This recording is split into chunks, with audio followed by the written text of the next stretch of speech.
L'avion est prêt à partir. Je sais pas si je pourrais jamais revenir. L'avion est prêt à partir.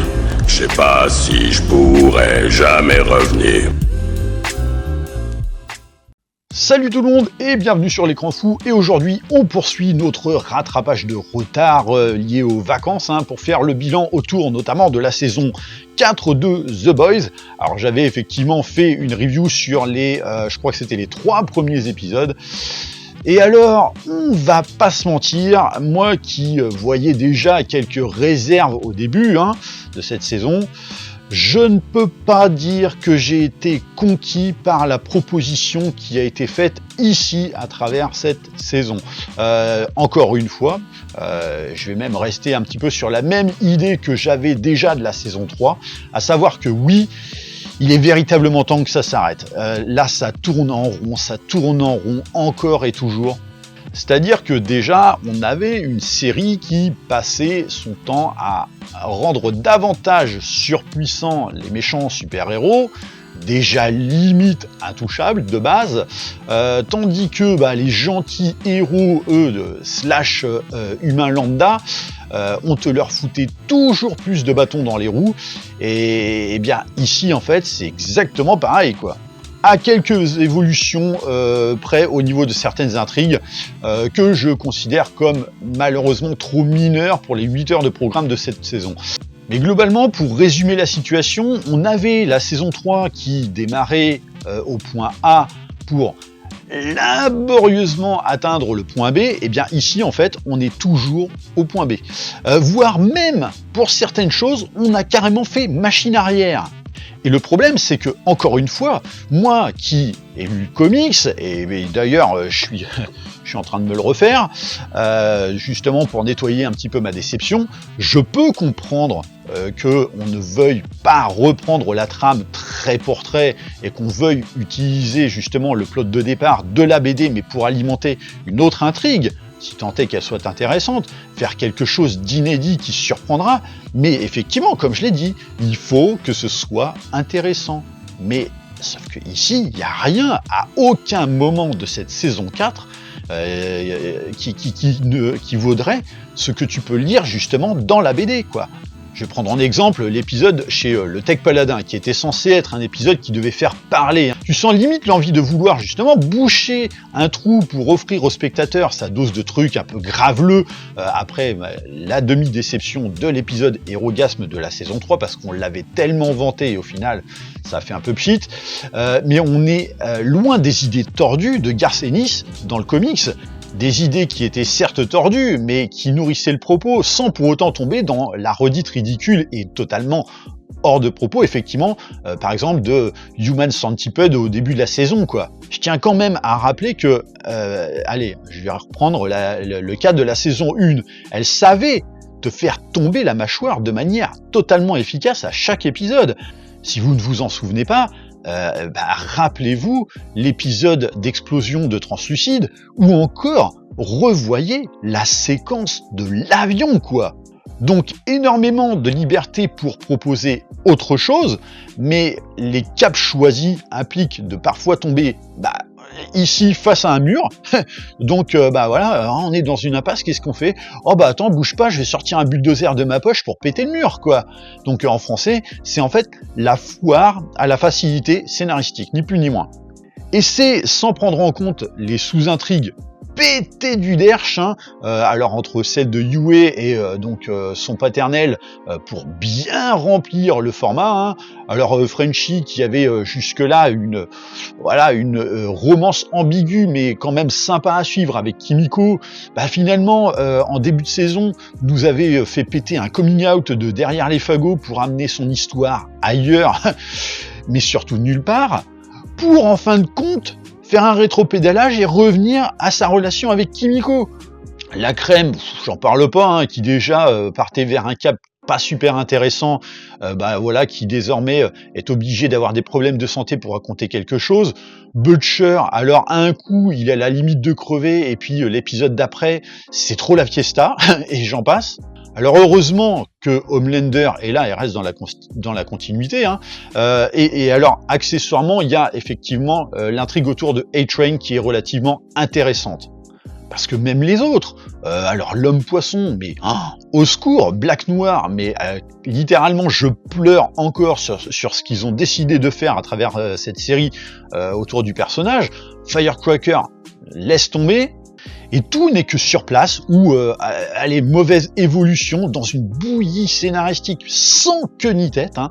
Je veux dire, par exemple, l'épisode dans la ferme avec les moutons tueurs et les poules kamikazes. Oh, mais l'enfer, quoi. Mais le plus gros problème de cette saison, c'est qu'elle dénonce elle-même sa dérive totale aux intentions de départ pour devenir ultra politique. Alors, je sais, vous serez sûrement nombreux à vouloir me dire que de toute façon, The Boys, c'est politique. Et oui, c'est vrai, mais rappelons ce qu'était The Boys à la base. Et pourquoi on l'aimait. C'était une série qui n'avait aucun scrupule à tirer sur tout, sans exception. Tout le monde en prenait pour son grade, hein, que ce soit Hollywood, la société de conso, les réseaux sociaux, la religion, les lobbies financiers, les groupes politiques, sans distinction, le wokisme, les réacs, tout. Et à travers ces enfoirés de super-héros, ça dénonçait l'horreur qui pouvait être cachée sous, effectivement, les jolies bannières super-héroïques, telles le symbole de la bien-pensance qu'on veut soumettre aux gens, alors que ceux qui en dictent les règles sont les pires saloperies du monde, quoi. C'était transgressif à mort, et c'est ça qui était génial, qui en faisait la force sur les premières saisons. Mais ça, c'était avant, c'était sans compter que, en fait, face au succès de la série, Eric Kripke a été un peu trop libre de faire ce qu'il veut depuis pas mal de temps, et que malheureusement, ses aspirations politiques ont fini par littéralement déborder. Donc, sachant que Eric Kripke, étant fortement démocrate, si on savait que Homelander était une allégorie de Trump jusqu'à présent, mais cette saison ne fait que l'appuyer à 300%, quoi. Donc là où il y avait un équilibre au début parce que tout le monde prenait dans son groin, là mais c'est partial au possible et perso ce n'est plus ce que ça vendait The Boys, comme je le disais tout à l'heure. J'ai pas envie moi de regarder The Boys pour qu'un mec fasse mumuse avec 150 millions de dollars de budget pour livrer le fond de sa pensée quand on en bouffe déjà suffisamment de cette politique de merde sur les réseaux sociaux, quoi. Et pire, pour cette procédure orientée, la série devient exactement ce qu'elle dénonçait, quoi. Au point que même, alors par exemple, dans la série, au détour d'un forum promotionnel qui vante de faire davantage d'inclusivité au sein du business de Vought Industries, soi-disant pour dénoncer ici le wokisme de notre société qui contamine notre pop culture et qui insupporte les gens, mais en vérité c'est une fausse dénonciation pour placer elle-même des personnages répondant à cette inclusivité sans que personne n'y voit rien, quoi. Ou encore que Ryan, donc le fils de Homelander, devient en fait une métaphore d'une certaine vision idéologique qui a encore fait dernièrement du bruit, notamment en Californie, et tout est comme ça. Mais alors comme la saison a vu sa production débuter il y a déjà 2 ans, on était encore en plein milieu du mandat Biden, avec encore trop peu de visibilité sur un retour potentiellement fracassant de Trump tel qu'il l'est actuellement.